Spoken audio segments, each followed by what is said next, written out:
it's a little early in the month for me to be doing a book haul, but I've acquired quite a few books and I don't intend to acquire any more this month, so I'm doing this now and I hope that I don't regret it later.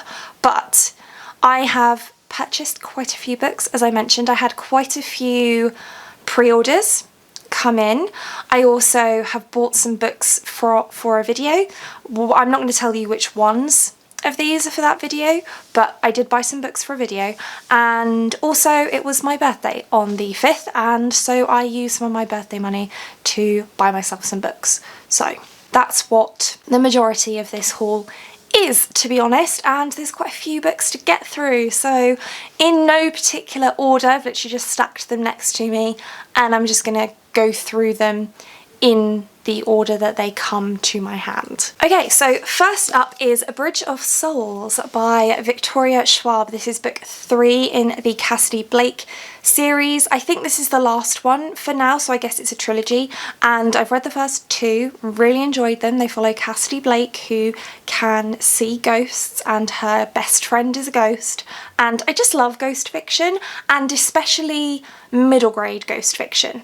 So I loved the first 2. It was natural for me to want to pick up the 3rd and final instalment in this series, so here it is. Then we have The Conductors by Nicole Glover, which is a book that I've actually heard some mixed things about now that it's kind of out in the world. This is one of the newer books, and it follows like if the Underground Railroad were a real thing, and this couple, Hetty and her husband Benji, also trying to solve murders. So it's kind of, there's magic in here, there's social commentary in here, there's murder mystery in here. It sounds like there's a lot going on. Like I said, I've heard kind of mixed things about it, but I'm still interested to give it a go. It's not really my usual kind of thing either, which makes me even more interested to give it a go, and this was on my anticipated releases for the year, so yeah. Next up we have Aquicorn Cove by Katie O'Neill. I have read the 3 books in the Tea Dragon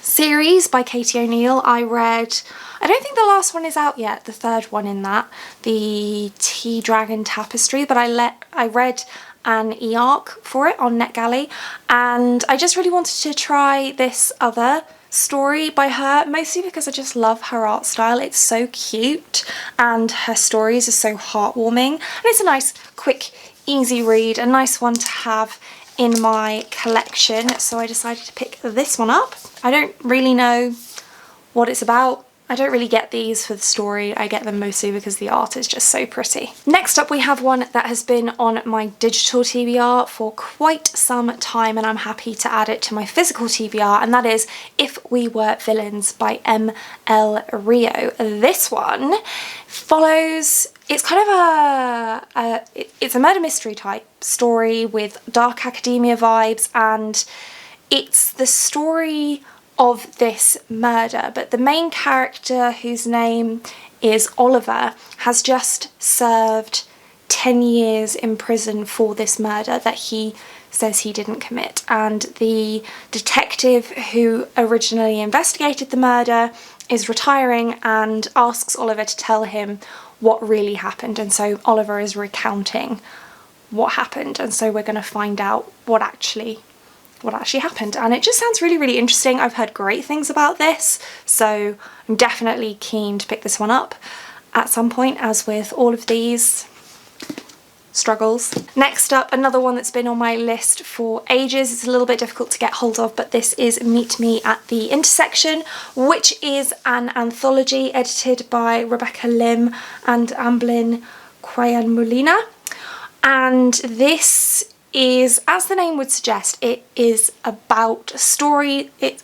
includes stories about intersectionality, and it's actually from Australia, so there's lots of Indigenous Australian stories in here as far as I understand it. Also, this one I got as a recommendation from Henry on the channel Henry the Writer, and it's been on my list ever since I heard him talk about it because it sounds great, and so I finally have it and I'm very happy, and I need to start reading some of my anthologies. Next up, one that there has been so much buzz about recently, and I managed to get the audiobook for this one on Audible for really cheap near to the beginning of the year. I think it was like, since you're back now, you might want to close the door. Enjoy. Thanks. Sorry, Lee just got home, so I've had him close the door so that doesn't annoy you. So I got it from Amazon Audible for about $2.99, and then I thought, you know what, I really fancy having the physical book as well. So I picked up From Blood and Ash by Jennifer L. Armentrout. Now I have read from Jennifer L. Armentrout before. I can't remember the name of the series, but it's I think the first one is like Obsidian or something like that. Anyway, it was a long time ago. I think I was like 15 when I read that series, but it's like aliens and romance. It's weird, but I liked it. And this one is paranormal romance. I love paranormal romance. Supposedly it gets quite steamy towards the end. I will be the judge of that. Quite often the things that BookTube finds steamy, I do not find steamy, but anyway, that's kind of besides the point. There is a bit of damage on this copy that I've received, which is a shame, but I might try giving it a bit of a like clean and see if that helps. But it's a nice floppy, chunky romance paperback, so I'm looking forward to it. Next up we have the book that I'm actually currently reading that I got in my Illumicrate box for February, and that is A Dark and Hollow Star by Ashley Shuttleworth, which is an adult fantasy, paranormal type fantasy. So it follows fae and fairies and gnomes and furies and it's multiple perspective. It's really interesting. There's kind of like a murder mystery element. There's lots of fae politics, which I admit I struggle to get my head around fae politics, not just in this book but in any book. For some reason I can't get the fae structures of power to kind of stick in my mind, but I am really enjoying this. I really like the characters.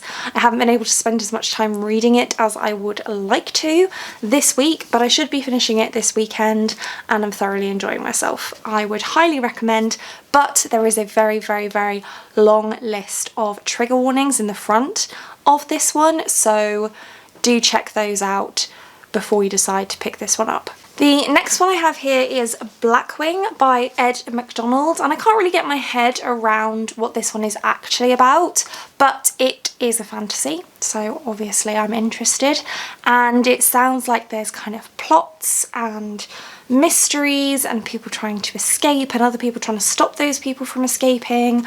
I don't really know, but it sounds very interesting and I'm very keen to pick it up. Next up we have one that I've kind of been in two minds about for some time, but actually I feel like I should give it a go and form my own opinions on it because it does have very mixed reviews, and that is Black Leopard Red Wolf by Marlon James. So this one is also fantasy, shocking, I know, and what I've heard about this one is that really you kind of want to go into it not knowing too much about the story because it doesn't really kind of make a whole lot of sense, and the writing style is really particular and you kind of have to just go with that, and it's either going to work for you or it's not.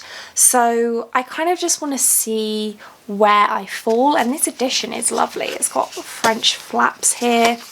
Beautiful. Next up we have the book from my February Fairyloot box, and that is This Golden Flame by Emily Victoria, which I also don't know a whole lot about. I hadn't even heard of it before I got it in my Fairyloot box, and it's also a fantasy, of course, that's what Fairyloot does, and it follows a character who is orphaned and wants to find her brother, and she awakens a hidden automaton, which sounds really fun.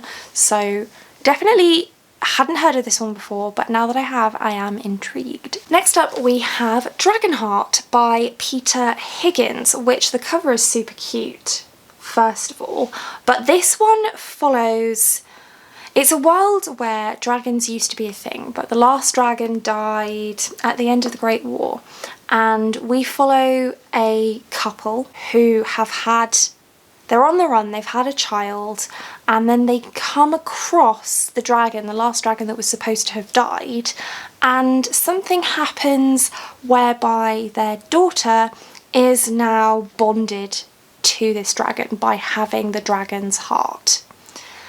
I don't know much more about it than that. I think that's enough. It's got dragons in it, so naturally I want to read it. Yes. Then another one that I've had on my TBR probably since I started watching BookTube, to be honest with you. It's been on my TBR for ages, and that is The Wrath and the Dawn by Renee Ahdieh, which is kind of, I mean, it doesn't suggest that it's sci fantasy on the back, but I've always kind of thought that it was sci fantasy because of that one other cover that it has. This one doesn't really suggest that, but this cover is also very, very beautiful.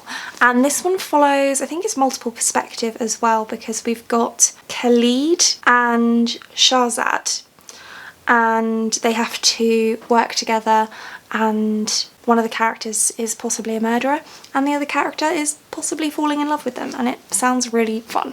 I mean, not fun, you know what I mean. Then I picked up a couple of sequels because I read The Queen of Blood by Sarah Beth Durst earlier in the month and I loved it, so I decided to pick up the sequels. So I have The Reluctant Queen and The Queen of Sorrow, and you will notice that these have little library labels on them. I couldn't find them new, so I bought them secondhand, and I bought them secondhand from a UK website, and they arrived, and they're library copies from the state of Washington in America.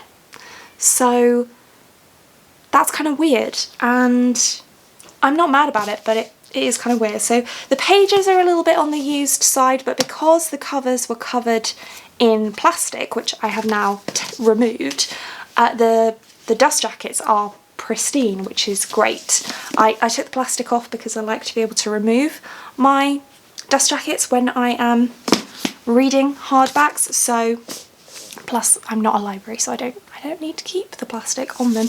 And so yeah, they are in pretty good condition, apart from the fact that they've got these labels on, but I actually kind of like that, so I'm going to leave the labels. The next one we have is a chunker, a really, really big chunker. So in December I read Piranesi by Susanna Clarke, and I quite enjoyed it.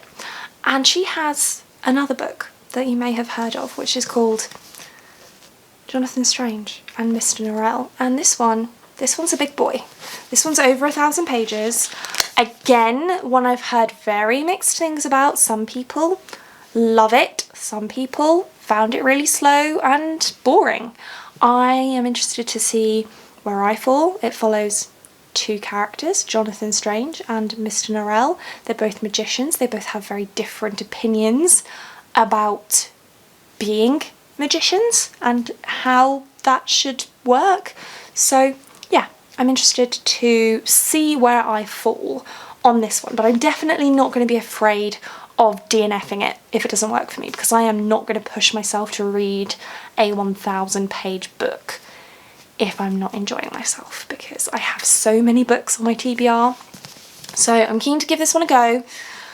I'm a bit nervous because of the mixed things I've heard, not because of the length doesn't bother me, but because of the mixed things I've heard. I'm a little bit like, okay, hopefully I like it, but yeah, I'm keen to give it a try. Next up, we have another one that's kind of slightly different for me, and that is The Lost Apothecary by Sarah Penner. Now, I hadn't heard much about this until recently. This was in my anticipated releases video for 2021, and so I had it on pre-order, but then it seems like Book of the Month have included it in their box for March, and so tons of people are now talking about it.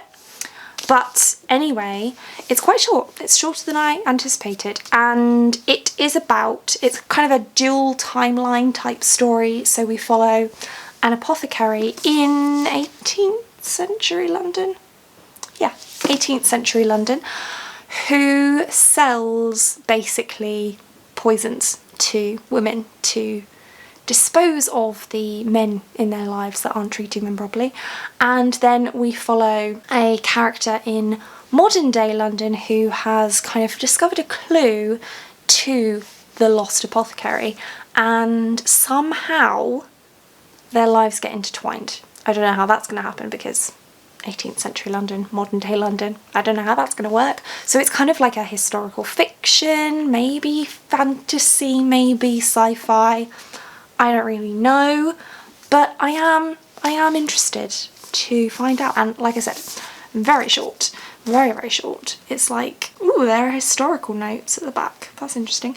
It's 257 pages, so a nice quick read, which, I mean, clearly I need that sometimes. Next up, or penultimately, kind of, we have Wild Girls by Rory Power. This is once again a bit of an interesting pick for me. So this is kind of horror, kind of fantasy-ish. So it follows girls at a boarding school that is on a secluded island, and all of their teachers die of this pandemic. And so they can't go into the forest because that's where this thing is. But naturally they do go into the forest and weird stuff happens. And I mean, you can tell that weird stuff happens. The cover is very odd. And I've heard that this is very kind of gruesome and creepy. But if it's more on the body horror side of things, I might do better with it. But last year when I did my horror reading challenge, it actually didn't go that badly. So I'm kind of interested to see how I'll feel about this one. Again, very mixed reviews on it. So not sure where I'll fall, but I definitely am keen to give it a go. It's quite short and it's YA, so fingers crossed it's not going to be too much for me. And then finally, I have the special Fairyloot editions of the Ember and the Ashes quartet, or the Ember quartet by Sophia. So this is a fantasy series. I know you're very surprised by that, aren't you? I mean, most people have heard of this at this point, but I'm not going to tell you too much about this series because you probably already know. It came with this gorgeous print, which is so shiny and I love it. And they're all signed and they all have foiling on the naked hardback. So I'm just going to show you them. I've read book 1 and I'm keen to continue with the rest of the series, but I haven't yet because I was waiting for these. So I now have them. They are very beautiful and I will continue on with the quartet at some point, which the last book came out at the end of last year.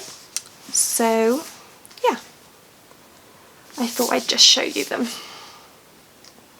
since I have them. There's lots of pictures of these online as well. Oops. They are stunning. Very, very pretty. But I think, going to stop buying the exclusive Fairyloot editions because they're always hardback and I don't actually really like reading hardbacks, to be honest. I much prefer reading paperbacks. So like I'm seeing now that the Chain of Iron editions are arriving and I am feeling jealous of the people who bought those, but at the same time I know I'm not like desperate to read it, and I know that I would prefer a nice floppy paperback once those are available. So, you know, I am going to try and buy less hardbacks. Like for example, the From Blood and Ash editions that Fairyloot are doing, oh my goodness, they look amazing and I definitely feel the urge to buy them, but I will prefer reading the paperbacks. I know I will. I'll enjoy that experience more. So yeah, I'm resisting that. But that's it. As if that weren't enough. I don't even want to count. I mean, I will for you, but I don't want to. So 1, 2, 3, 4, 5, 6, 7, 8, 9, 10, 11, 12, 13, 14, 15, 16, 17, 18, 19, 20, 21 books. And it's only the 12th of March. my physical TBR is ridiculous.